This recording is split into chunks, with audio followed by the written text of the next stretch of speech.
Hey everyone, it's Chris here, just bringing you guys a quick video. First of all, I want to wish everybody a happy Thanksgiving in the US. Hopefully you guys are having a great day. Hopefully your birds are having a great day. Hopefully you give them a good little Thanksgiving treat. My birds today, they either got egg food or you can see out here in the cage, they got a nice big giant stick of millet spray that they're loving. So that's their Thanksgiving treat for today. Just wanted to give you guys a couple updates. First of all, I wanted to assess, because today, if I show you outside, it's snowing. And it's supposed to snow for like the next 4 or 5 days. So obviously it's cold enough out there to snow. We're probably around the 32-degree mark right now. Temperature just went down because I opened it up. We're about the 70 mark. Usually with the doors closed, without me going in and out, it's about that 75-degree temperature mark here inside the bird room. And so that's perfect. I have 3 brand new baby Goldian chicks in there. Maybe I'll attach the video at the end of this to let you guys see. Let's see here. We got some zebra chicks in there. They're sitting on eggs. They're sitting on eggs. They're sitting on eggs. So it's really important for me to keep all of the bird room warm so that the chicks and the eggs can stay warm, especially down here in these lower levels where it's colder. So hopefully. And then also, I am going to set up one of my canary pairs. The male's been singing like crazy. The female's been receptive. She's starting to try and build a nest out here in the aviary. This would be their 3rd year as a pair, and they've bred for me about this time every year. So this is, for them, this is their time. I was trying to push them a little bit later, but they're telling me otherwise. So I do have them caught down here. They're inside the nest here. It's my yellow hen, but she is a red factor, and then my orange male. And I'll show you, I'll pull them out and kind of show you the female's bottom and let you see what that means, you know, when she's in breeding condition. And so my Bork hen got better, threw her out in the cage, disinfected all this, cleaned it because I don't want any other sickness or anything like that to happen. So I made sure I got that all cleaned out. Yeah, baby zebra finches, they're about ready to wean. They're starting to eat on their own. I hear very little begging from them, so hopefully that'll be okay. My Goldian finches there. I'm debating on whether I want to take them out into the aviary or not. So one thing I had to do last night, because my bird shed wasn't staying as warm as I wanted it to. So originally I had just my plastic go to here, so all this was open. You can see the snow's going through. So what I did is, and all of that in there was open. This is kind of just like a middle free space.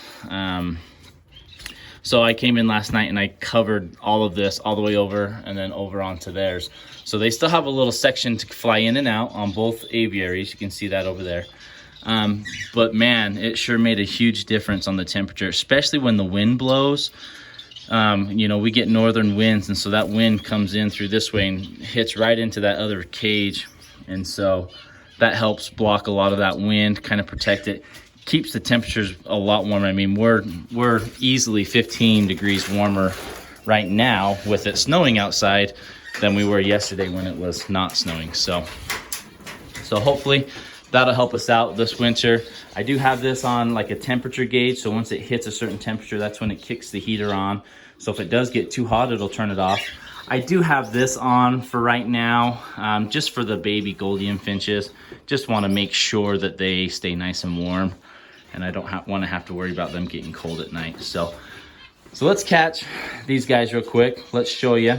I'm gonna probably have to set the phone down so I can grab them, and then I'll kind of spread the female's bottom out, show you what it means when, you know, they're in breeding conditions. So let's get that going for you guys here.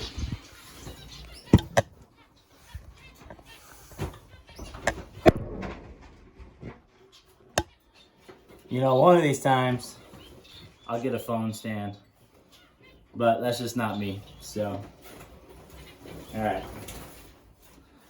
Well, the male's on top, so we'll grab the male first. This is one of my best canary pairs. So you got him, he's got beautiful color. It's all finished molting. I did not color feed him, so this is his new feathers coming in, or have already come in. He does have more of a tinge of yellow on him. I don't know if you can see that. A little bit more tinge of yellow. But that's really good for him molting without color food. I do give carrots, so he does eat carrots, but that's about it. So really beautiful bird. When you color feed him, his orange factor, I mean, he just goes to a deep dark orange. He's beautiful. To be honest with you, I haven't had the time, and I haven't put it in there, and I don't want to color feed my other birds. Since these guys are in the aviary, I don't want to color feed the other birds, because my Goldians, if I have any orange heads or anything like that, it'll change their head red, and so forth, and so I just didn't want to play with that. I'm actually going to clip his nails. He's got a couple long nails here, and I've had some people asking on clipping the nails and showing you that, so we're going to do that real quick. Let me pull out my fingernail clippers. Just have regular fingernail clippers.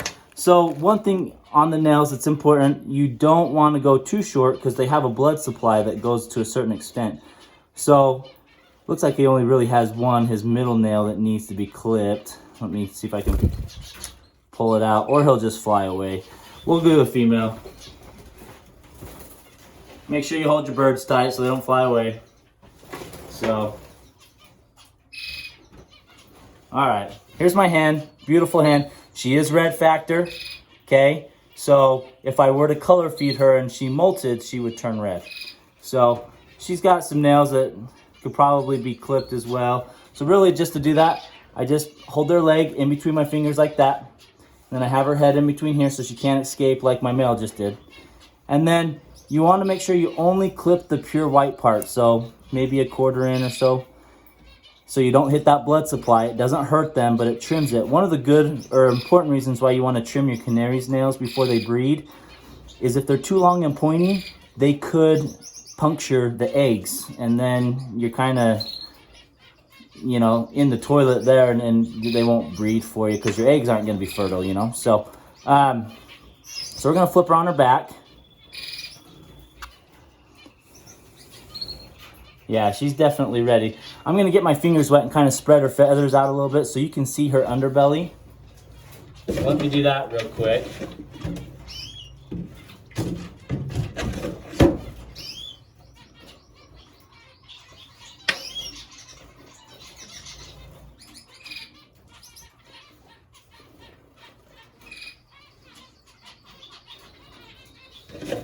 Sorry, get a little bit more in there.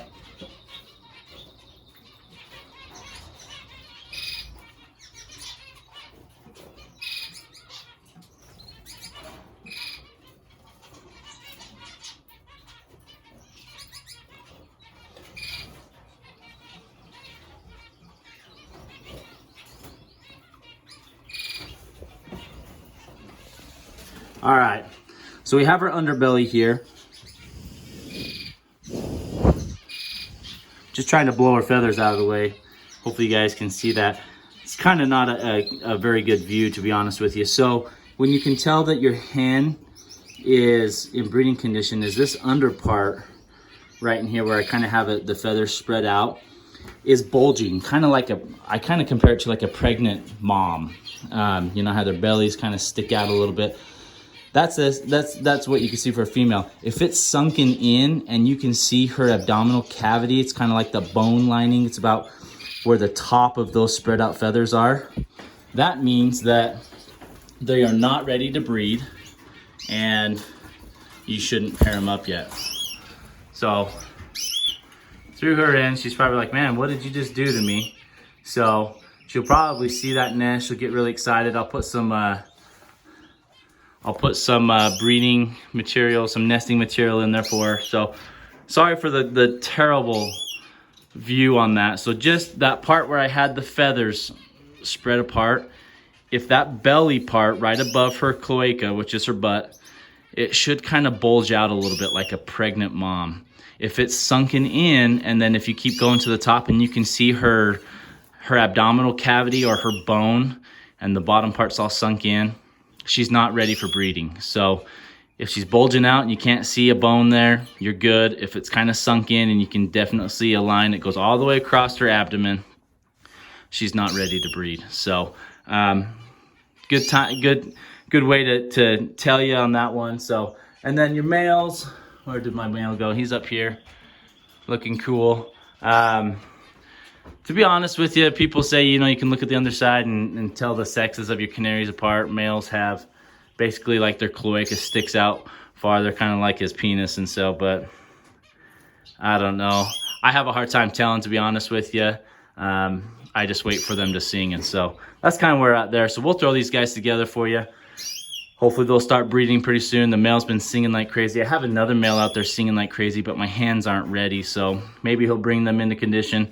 Maybe they're gonna wait till March area to come into condition, since it obviously just got really cold and it's snowing outside, so that might affect the way that they want to breed. So hopefully that was some bit of information for you. You know, make sure your areas are warm if you're outside, and especially if you're trying to breed during the winter. It's got to be warm, or else your chicks and your eggs are going to die. And lots of times when it's cold, your birds don't want to breed. They're not dumb, you know. They're not going to try and breed when it's 30 degrees outside. Look, he's trying to get in there with her, like, hey, can I get in? So he'll probably start singing here in a minute to her. We'll see. No, maybe not. It's a beautiful bird. Love the red factor canaries. I think he's been one of my favorites. Like I said, they've been paired up. This will be their 3rd year as a pair. They've been probably some of my best parents. They've always given me 3 to 4 chicks every time. Their chicks have always been healthy and clean. So great birds. Really excited to throw them together real quick for you guys. And hopefully here in another month, we'll have eggs and some chicks, and we'll get things rolling on for you guys. So if you guys have any questions about like heating, how to keep your stuff warm, pairing up your canaries, babies on, or breeding tips on Goldians. I did just post a video today on Goldians as well, so hopefully that'll help some of you guys out. Breeding tips on zebra finches. Oh, my shaft tails, they laid eggs. She's sitting on eggs and she's sitting really tight. And I think it's because I put the foliage over. There's the male there. He's singing. Because I put the leaves in there and kind of wrapped it and stuffed it in between, I think she feels really safe. So she doesn't even come out now when I come in here most of the time, which is good. You want them to sit tight. They feel comfortable, they feel safe, which means we'll have a good chance of getting some chicks. So their last eggs were fertile. She just didn't sit on them one night and they died. So fingers crossed that won't happen again. Goldians down there, they're getting some eggs, getting ready to breed. So really excited about the stuff coming up. Hope you guys have a wonderful, happy Thanksgiving. Good holidays if you're in the US. If not, just have a great day and hope everything goes good for you guys.